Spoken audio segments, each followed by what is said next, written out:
On est un tout petit peu en avance, mais on préfère se placer directement en live pour être sûr de ne pas bugger avec tout le monde qui fait des lives à midi. C'est devenu une mode, je crois qu'ils nous suivent en fait, ils font la même chose que nous. Ça va les filles? Ouais, ça va. et toi? Bah écoute, ça va. J'attends patiemment 30 secondes pour arriver à midi, histoire de ne pas me sentir coupable vis-à-vis des gens qui arrivent juste à midi. Ils vous diraient quoi? Comment ça se fait? Ils ont commencé sans nous. Et non, on n'a pas commencé sans vous, on vous attendait. Il est midi. Aujourd'hui, on va parler culpabilité.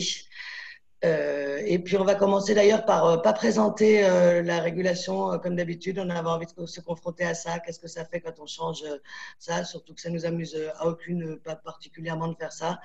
Donc, on évite et on va voir si on peut le supporter pendant tout le long de ce quart d'heure. La culpabilité, finalement, bah, ça peut se traiter exactement comme une émotion, c'est-à-dire que c'est quelque chose qu'on peut ressentir qui est fortement utile pour prendre conscience peut-être qu'on a fait quelque chose qui ne nous convenait pas ou qui ne convenait pas à l'autre. Le problème, c'est quand ça bug, le problème, c'est quand ça nous envahit trop, ou le problème, c'est quand c'est tellement puissant qu'on préfère faire n'importe quoi pour ne pas la ressentir. Donc, on va commencer par parler de la culpabilité qu'on peut avoir vis-à-vis de soi-même. Mais je crois, Natacha, que tu avais un bon exemple. Oui, j'avais l'exemple d'une femme qui était venue me voir, qui était mal à l'aise à chaque fois qu'elle achetait quelque chose pour elle, même si elle s'achetait un vêtement ou si elle achetait un livre, ben, pendant plusieurs jours, elle culpabilisait parce qu'elle se disait que cet argent, il aurait dû servir à faire des choses pour ses enfants ou pour son foyer. Alors, je précise, c'est pas quelqu'un qui était dans le besoin en plus, donc c'était absolument pas réaliste, on va dire, ok. Et elle a fait une résiliation sur une fois où elle a voulu acheter une robe et puis que déjà elle l'a pas acheté, elle allait ne pas l'acheter parce que dans la culpabilité.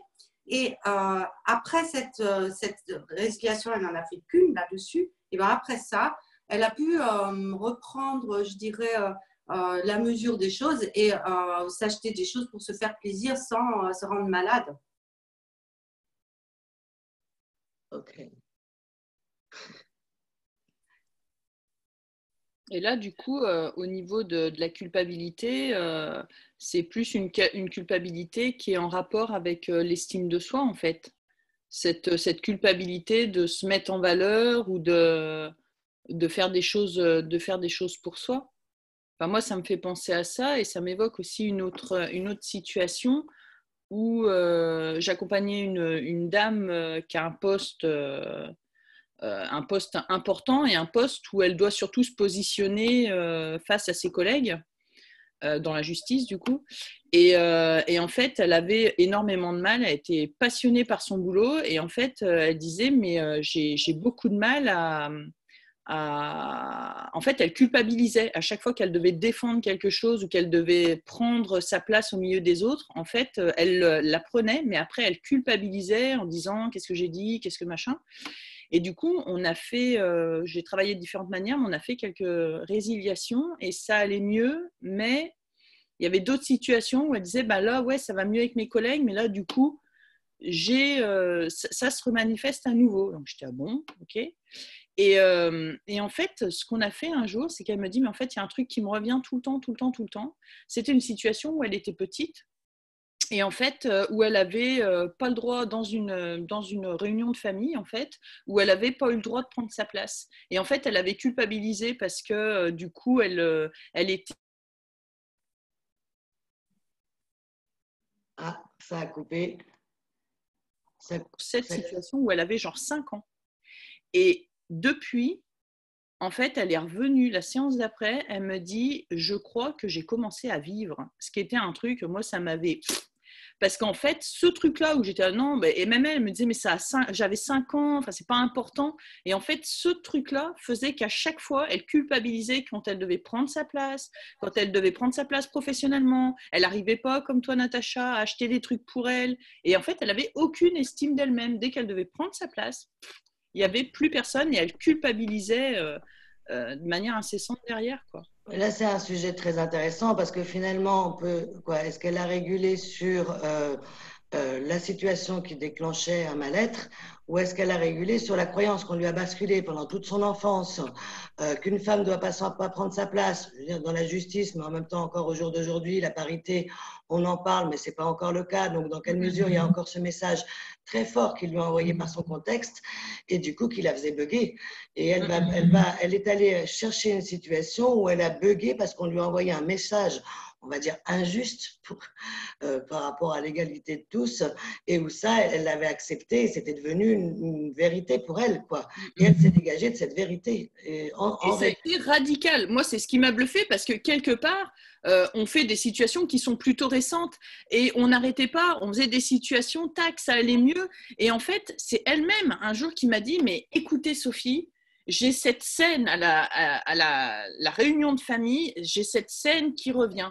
Et je n'ai jamais eu, dans toutes les résiliations que j'ai faites, je n'ai jamais eu une situation avec autant de détails concrets. Alors qu'elle avait 5 ans. Mais les détails, jusqu'à me décrire les motifs de sa robe, et j'étais hallucinée. C'est là où notre cerveau, il est bien fait. Si on a un souvenir qu'on n'arrive pas à lâcher, qui nous revient, c'est parce qu'il y a une petite partie de nous qui le garde pour qu'on le régule. D'ailleurs, parfois même, ça vient dans les rêves. Les rêves, ça nous sert aussi parfois à revivre des choses qu'on a eues dans la journée. Moi, mon hypothèse, c'est qu'on régule tout seul pendant les rêves. Et parfois, quand c'est trop compliqué ou trop douloureux, ça nous réveille. Et on peut réguler sur des rêves aussi. Donc, notre cerveau, il est bien fait. S'il garde en mémoire certains souvenirs, c'est pas pour rien, c'est qu'il attend qu'on puisse l'aider à réguler. Et là, depuis 5 ans, elle avait son émotion de culpabilité qui s'était figée. Les émotions, c'est quelque chose de fluide, ça vient, ça passe, ça nous permet de nous réadapter et hop, et c'est quelque chose de fluide, d'éphémère en fait. Et là, depuis 5 ans, et c'est une dame qui a 40 et quelques années, et depuis 5 ans, elle avait son émotion, culpabilité qui était figée, donc dès qu'elle faisait quelque chose pour elle, paf, elle partait en culpabilité. Et ça, c'est un truc dément, enfin moi ça me fascine quoi. Ouais. Ce qui est intéressant, c'est que parfois, elle est partie sur la première scène, et puis il y a des fois, parfois, des gens qui vont partir sur une scène qui leur est arrivée hier, ouais. et qui disent, mais c'est dingue. En fait, ça me rappelle que quand j'étais petite, et c'est passé ce truc-là, et là, moi, je m'étais sentie très coupable, et en fait, il n'y avait pas de raison de me sentir coupable, c'était la croyance de ma famille, c'était pas une vérité, quoi, c'était pas ma vérité, quoi. Et je réfléchis à haute voix pour rebondir, parce que j'y pense en direct live, je me demande si c'est pas toutes les résiliations qu'on a fait avant qu'ont permis qu'elle arrive elle-même à me dire un jour, Sophie, c'est cette scène-là qui me revient. Parce qu'elle m'en a pas parlé au départ. Et en fait, je suis en train de réfléchir en même temps, je me dis, mais en fait, on a résilié plein de fois et ça marchait. Mais en fait, je pense qu'à chaque fois, elle arrivait à un étage supplémentaire jusqu'au jour où ça lui a permis d'être confrontée à ce truc-là. Et c'est ce truc-là qui était buggé. En fait, c'est encore plus fascinant que ce que j'imaginais. Moi, j'étais en train de j'arrête de parler parce que... J'étais en train de me dire, est-ce que finalement, c'est pas la scène où on lui impose de se sentir coupable, alors qu'elle n'a pas de raison de se sentir coupable au fond d'elle-même. Donc, on lui dit, tu dois ressentir cette culpabilité. Et là, ça bug parce que c'est pas normal. Là, elle est en train de se faire manipuler, quoi. Donc, c'est intéressant. On voit bien comment est-ce que la culpabilité, elle est dans ce qu'on vit par rapport à soi. Emeline, tu avais un exemple sur aussi la culpabilité par rapport aux autres. Tout à fait. Donc, j'ai une cliente qui me téléphone et me dit je suis contrariée, j'en peux plus. Il y a quelqu'un qui m'a dit que vous alliez pouvoir m'aider. Et donc, la situation que nous avons prise, elle arrive chez elle et elle avait recueilli à nouveau son fils avec sa copine, un garçon de 22 ans. Et quand elle arrive chez elle, le soir, après une journée de travail, elle les voit avachis dans le canapé. Et elle s'aperçoit qu'ils n'ont rien fait dans la maison, tout est en bazar, et ils ne cherchent pas de travail, etc. Et à ce moment-là, elle est vraiment très très mal. Donc on fait la séance accompagnée à partir de cette situation. Et puis à la fin de la séance, elle s'aperçoit que finalement, elle n'ose pas poser de limites à son fils, parce que quand il était petit, elle était gravement malade. Et en fait, elle est restée un peu bloquée sur ce besoin de protéger. Mais là, elle dit, mais c'est pas possible, je vais parler avec eux et je vais leur dire mon besoin et que je peux pas continuer à supporter ça. Voilà, et puis elle est parvenue. C'est que ça a dû marcher. Donc, c'est vraiment... Voilà. Derrière la contrariété, il y avait une culpabilité à poser des limites à son fils et à sa copine. j'aimerais bien rebondir là-dessus parce que je trouve vraiment intéressant dans ce cas-là, sa culpabilité, au fait, elle n'était plus positive. D'accord? Il y a un moment quand notre culpabilité, elle déborde, ben, elle nous rend inactive ou pas efficace. Là, le fait d'avoir résilié, ben, ça lui rend sa responsabilité de dire telles que sont les choses, au fait, et puis d'avancer, de pouvoir avancer. Ouais, très intéressant, merci. Oui, ce qui est intéressant aussi dans ton exemple, c'est que finalement, tu dis, elle voyait son fils avachi, qui travaillait pas, qui faisait rien. Et là, on entend un peu un discours culpabilisateur quand même. Et finalement, quand elle régule sur elle-même, elle se rend compte qu'elle a peut-être, elle peut faire quelque chose. Elle a une responsabilité peut-être pour accompagner son fils, quoi. C'est vraiment une patate chaude, la culpabilité. Cette capacité à balancer sur l'autre la culpabilité quand on se sent coupable, elle est très forte, quoi. Tout à fait. La notion de responsabilité, là, elle est très, très importante. Quand on se dégage de la culpabilité, on prend sa responsabilité parce qu'on n'est plus en cerveau de survie, quoi. Et là, en discutant avec Sophie, je pensais aussi à voix haute, comme tu dis, Sophie, comme quoi c'est possible. Ouais, Euh, moi, tout le temps, moi. mais finalement, le problème, c'est parfois de percevoir sa culpabilité. Alors, pour X raisons, hein, mais se sentir coupable, parfois le simple fait de se sentir coupable déclenche une perturbation émotionnelle. Et c'est tellement désagréable qu'on va faire n'importe quoi.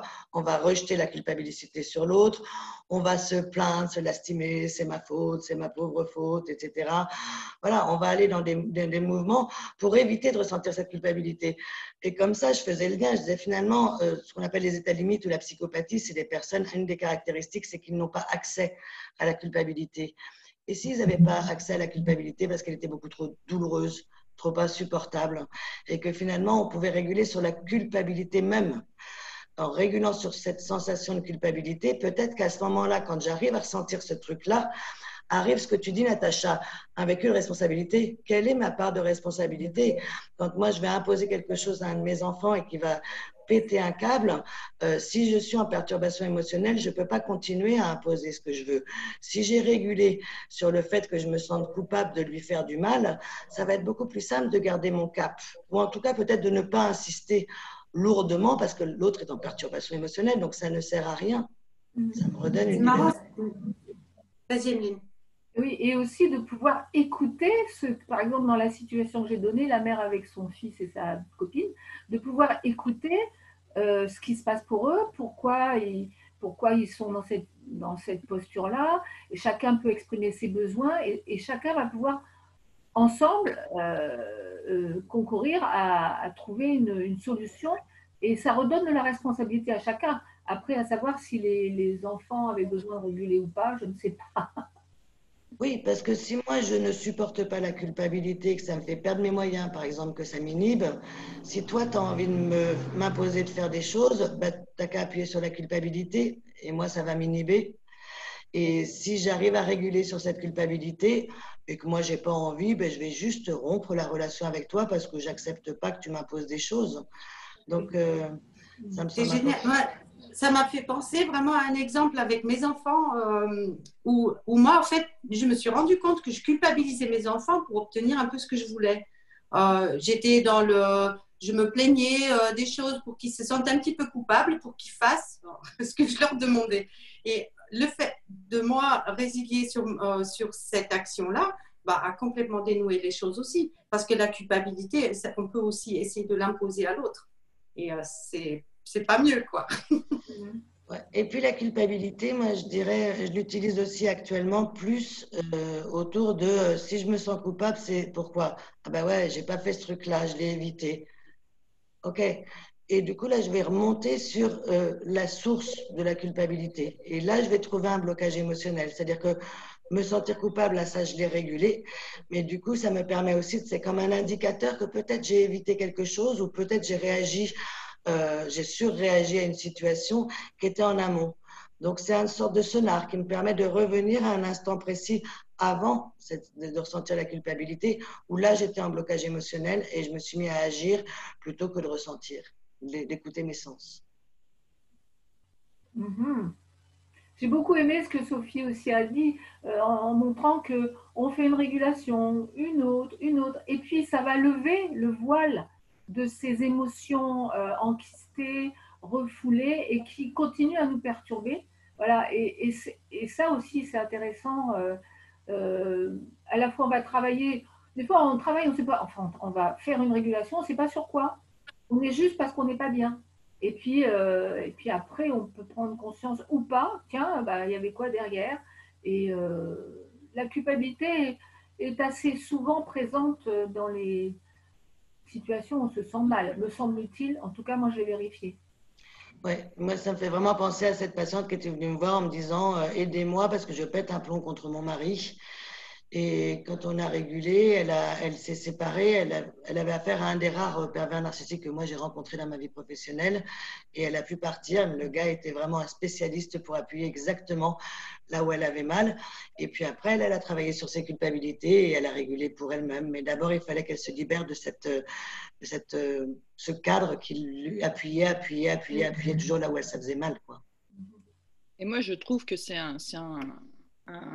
enfin, des exemples, en tout cas, comme ce que ressoulignait Emeline, parce que j'y réfléchis encore depuis, j'y réfléchis à voix haute, mais je trouve que dans la culpabilité, la résolution, la régulation, peu importe, je trouve qu'elle a d'autant plus, non, que l'accompagnement dans la résolution est d'autant plus importante, en fait.